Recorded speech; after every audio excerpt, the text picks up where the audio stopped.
Assalamualaikum. Okey, bagi kelas sains sosial dan alam sekitar, tajuk kelima Malaysia Maju bagi kelas PK Mutiara dan PK Nilam. Okey, dalam tajuk ni awak akan belajar dua perkara iaitu sistem pengangkutan dan alat telekomunikasi. Okey, kita gerak.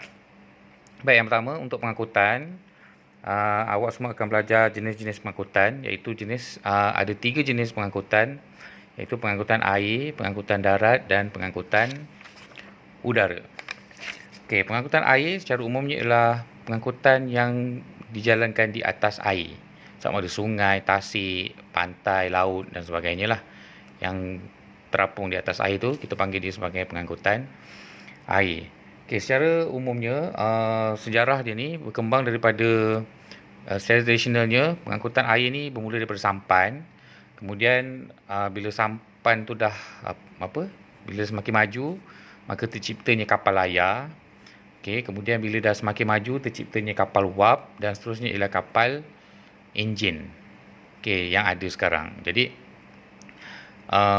perkembangannya tu daripada sampan jadi kapal layar, kapal wap dan seterusnya kapal enjin, maka terhasillah pengangkutan udara yang ada pada hari ini seperti kapal kontena, feri, kapal persiaran, okey, bot. Ni semua menggunakan enjin. Manakala perahu dan rakit menggunakan tenaga manusia. Okey, itu sejarahnya. Okey, untuk pengangkutan darat pula, pengangkutan darat ni ialah pengangkutan yang dijalankan di atas jalan di darat. Okey. Dan sejarahnya bermula daripada biasanya bermula daripada kenderaan yang dikuasakan oleh haiwan seperti kereta lembu, kereta kuda. Okey. Daripada situ barulah diciptanya basikal. Okey, daripada basikal barulah terciptanya motosikal.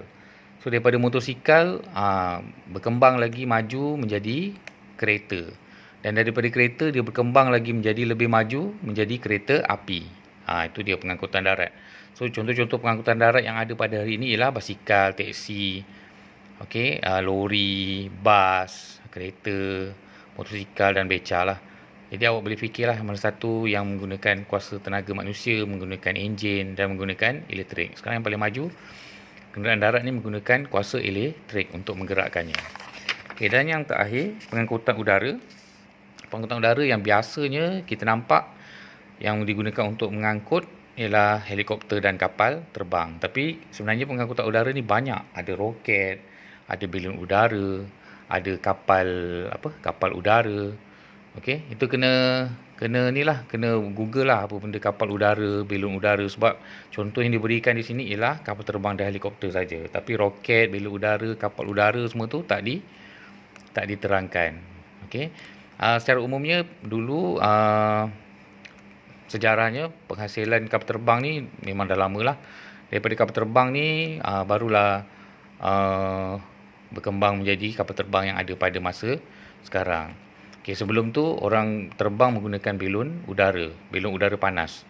Okay, daripada belon udara panas tu dia berkembang menjadi kapal udara. Kapal udara tu yang ada belon besar atas kapal tu, boleh tengoklah dalam Google. Saya tak sempat nak Google pula. Tapi ada dalam soalan. So, kapal udara yang ada belon besar dan bawah tu ada kapal dan dia bergerak terbang daripada satu tempat ke satu tempat yang lain. Okey, lepas tu yang paling maju selain daripada kapal terbang ialah roket. Roket maju sebab dia menggunakan teknologi yang boleh menghasilkan tujahan bagi penerbangan daripada bumi ke angkasa lepas. Itu memang majulah kalau bandingkan dengan kapal terbang cuma boleh terbang dalam kawasan bumi saja. Tapi kalau roket dia boleh terbang melepasi atmosfera kita untuk pergi ke angkasa lepas. Okey, kepentingan ni awak boleh fikir sendiri, kepentingan pengangkutan air, pengangkutan darat, pengangkutan udara.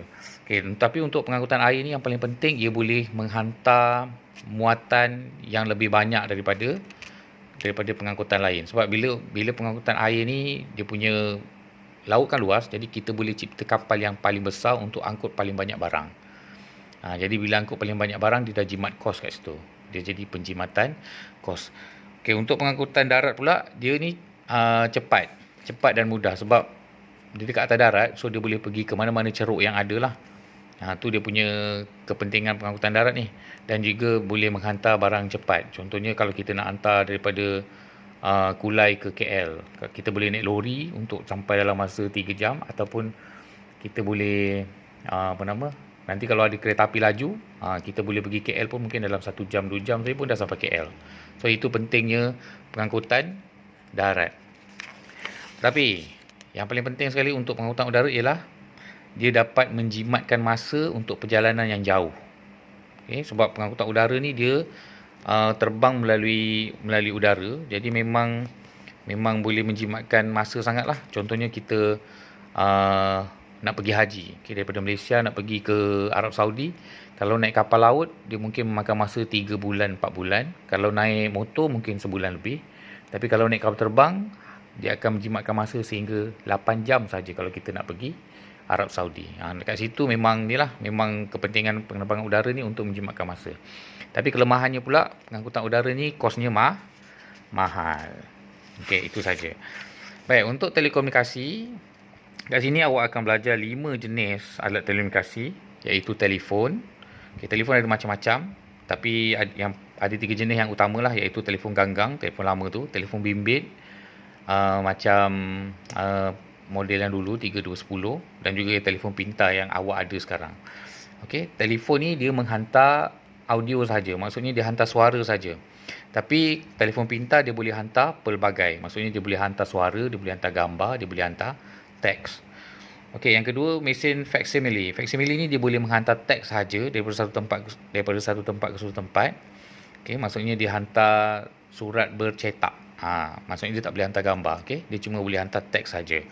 Komputer ni alat telekomunikasi yang moden, maksudnya dihasilkan dalam tahun paling awal 1960-an macam tu, 1970-an, dan dia berkembang dengan sangat pantas lah. Komputer ni dia boleh menghantar pelbagai bahan. Contohnya boleh hantar suara, boleh hantar video, boleh hantar visual, boleh hantar audio, boleh hantar teks dan sebagainya. Dia memang sangat membantulah. Dan dia pun ada beberapa jenis, iaitu komputer riba yang laptop cikgu punya tu. Komputer peribadi, desktop yang ada dekat kelas, dan juga tablet. Tablet ni ialah komputer yang kecil, yang dalam saiz tapak tangan saja. Seterusnya alat telekomunikasi yang seterusnya, televisyen. Televisyen ni kita boleh bagikan pada sebenarnya ada 4 generasi, iaitu televisyen hitam putih, TV hitam putih, TV warna. Kemudian kita ada 2 jenis yang moden, iaitu televisyen plasma dan TV LCD. Plasma dan LCD ni ialah TV yang smart TV. Dia boleh buka internet kat situ, dia macam komputer sikit lah, tapi dia sebenarnya TV. Dan dia boleh hantar visual, audio dan teks juga kalau dia ada sambungan internet. Dan yang terakhir ialah alat telekomunikasi yang boleh menghantar audio sahaja, iaitu radio. Dan kita boleh bagikan daripada 4 kumpulan, iaitu pemutar pilihan hitam ni ataupun gramafon. Kemudian kita ada radio klasik dan juga radio kaset dan radio digital. Ini macam mana pun dia masih lagi menghantar audio, suara sahaja kepada pendengar. Baik, dan kepentingan alat telekomunikasi ni boleh fikir sendirilah.